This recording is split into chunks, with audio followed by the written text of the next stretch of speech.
All right, so have you ever felt that like chill like right down your spine and not from, a monster roaring or anything like that, but from that sudden oh crap realization that very ground beneath your feet, just gave away. Yeah, that feeling of losing your footing so suddenly, like, really gets to something primal, right? It makes me think about a game I was in a while back. Okay. Our party was, a pretty standard mix of adventurers making our way through what we thought was a safe passage in this old, forgotten temple. Our half-orc barbarian, always the one to charge ahead, stepped right onto a section of floor that looked just like the rest of it. And then there was this cracking sound followed by a yell of surprise, and then the unsettling sound of stones tumbling down into the darkness below. Turns out it was a really well-hidden pit trap, and it had just swallowed up our front line. The whole mood of the party changed instantly, like you could just feel it. The joking and chatter stopped, and it was all whispers, and this almost funny, over-the-top carefulness with every step we took after that. What really struck me was how his one simple obstacle made us totally rethink how we were approaching the whole place. We went from a group focused on the goal way off in the distance to a bunch of super-aware individuals checking every single inch of ground before we dared to put our weight on it. That's a perfect example of how powerful a well-placed trap can be. It immediately makes you doubt everything and forces players to think in a totally different way. And that brings us to what we're really diving into today, the why and the how of classic D&D traps, especially that good old-fashioned hazard the pit trap. We've been looking at some stuff from LitRPG Reads. They're a great resource for analysis of RPGs, and they have a really interesting take on why these seemingly basic obstacles can still trip up players even after all these different versions of D&D. It's kind of strange when you think about it, right? In a world with crazy creatures and powerful magic, a simple soul on the ground can still make people scared and mess up even the most carefully made plans. Like LitRPG Reads points out, traps in D&D are more than just things to slow you down. They're really important tools that dungeon masters can use to build suspense, that moment of hesitation, that creeping feeling of unease when players are carefully checking their surroundings. That's super valuable for setting the mood. And traps also force players to come up with creative solutions. You suddenly have people brainstorming ideas with ropes poles and testing the ground in ways they wouldn't even think about if they were just fighting a monster head-on. And of course, you can't forget the unpredictability. You can plan for a fight with a scary creature, but a hidden pit is a whole different kind of challenge. What I find really interesting, and LitRPG Reads highlights this too, is how tough these classic trap designs are. You'd think that after decades of D&D changing and adding new monsters and spells, players would be able to handle something as simple as a pit trap. But their analysis shows something surprising. Even experienced players who know these traps exist can still fall for them. It seems like knowing about them doesn't always protect you. Sometimes it just makes you let it guard down for a second, and that's all a well-hidden pit needs. So the question is, why are these classic traps still so effective after all this time? Is it just nostalgia, or is there something more to it? LitRPG Reads argues that they're so popular because they're simple and adaptable at the same time. A pit is basically just an empty space, but it's that simplicity that lets you use it in so many different ways. This also makes it easier for the dungeon master. It's easy to add a pit to a game without needing complicated rules. So if you're listening and maybe a dungeon master yourself, this means you can use one basic trap idea to create tons of variations and story consequences without having to learn a whole new set of rules. Building on that idea of versatility, LitRPG Reads gives some great examples. A pit doesn't have to be just empty space. It could have spikes at the bottom, or hungry creatures waiting down there, or even be a secret passage to a completely different part of the game world. This flexibility keeps players on their toes. They can never be sure what to expect when they see a pit trap. It could mean all sorts of dangers and outcomes. Exactly. And if we look at this from a game design point of view, these classic traps tap into some basic player experiences. They make players cautious, like you said about your own game. They also encourage teamwork. Suddenly, the players have to work together instead of exploring on their own. They huddle up whisper plans and make sure everyone is safe. Plus, traps make players think outside the box and interact with the world in a way that a straight-up fight usually doesn't. When you're fighting, you mostly rely on your character's abilities and dice rolls, but a trap makes you use the actual space of the game world. LitRPG Reads really emphasizes this change in how players act. It's amazing how fast a group of independent adventurers will start working as a team when they're faced with a dangerous environment. This shift from individual skill to group problem solving is a big reason why these simple traps are still so effective. The analysis in LitRPG Reads also talks about how these traps stay interesting.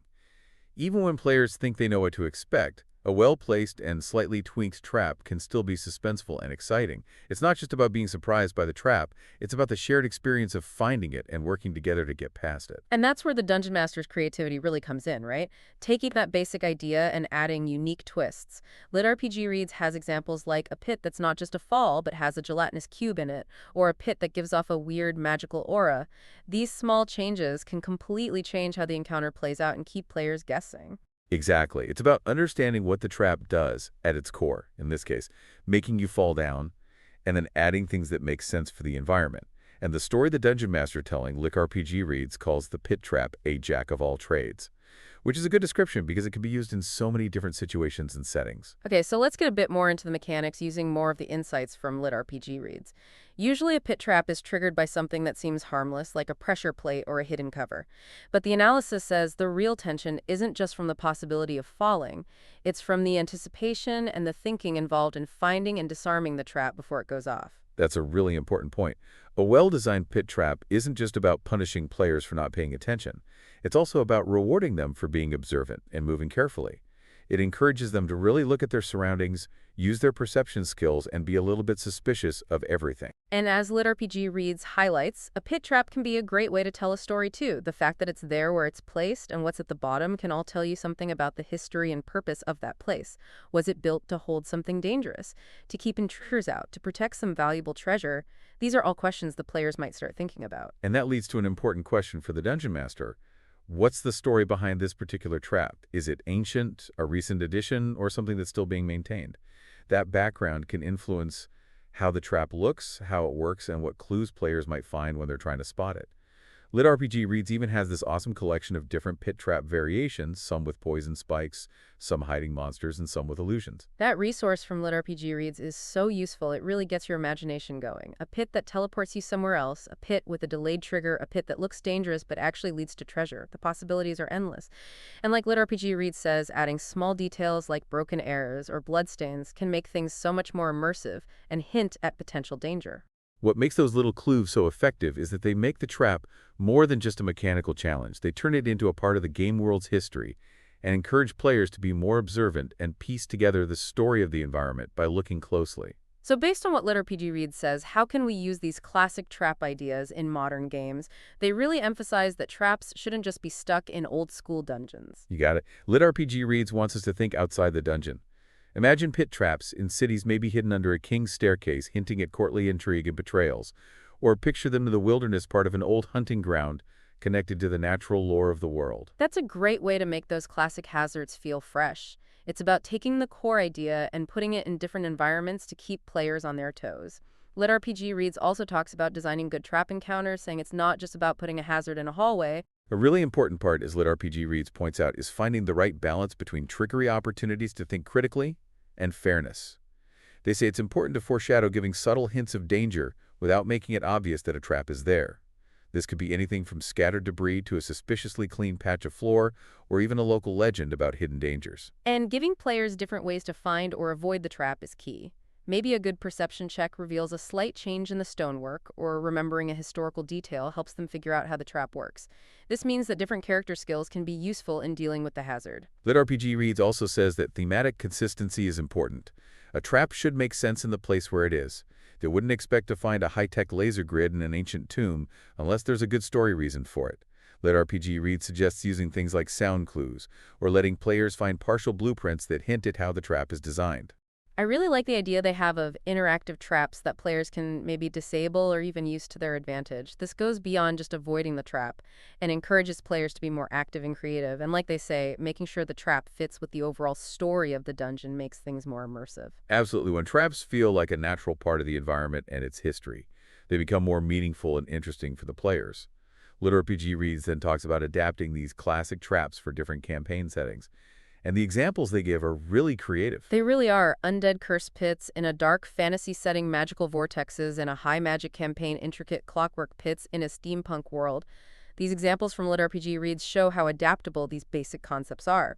The table they have showing how to change traps for different environments, like icy crevasses in the Arctic or sand traps in the desert, is really helpful. What's so cool about these adaptations, as LitRPG Reads explains, is that they not only change how the trap works, but they also add to the overall feeling and atmosphere of the setting.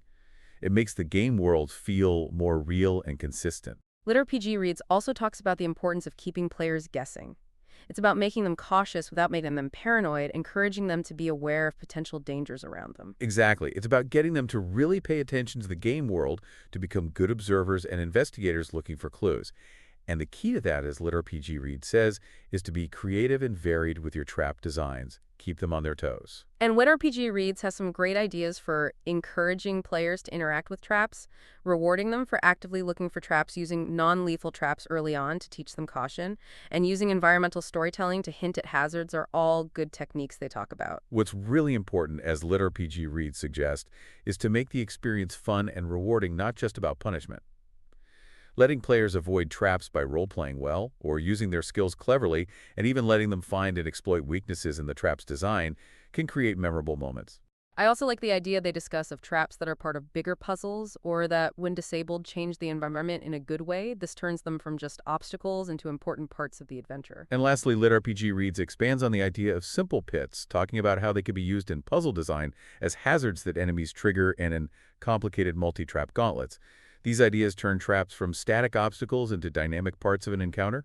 Trap-linked puzzles where players have to disarm a series of traps in the right order to move forward sound really cool, and the idea of enemies using traps strategically adds a whole new layer of complexity to battles. Absolutely. It makes players pay attention to their surroundings and think about using the environment, including the traps, to their advantage.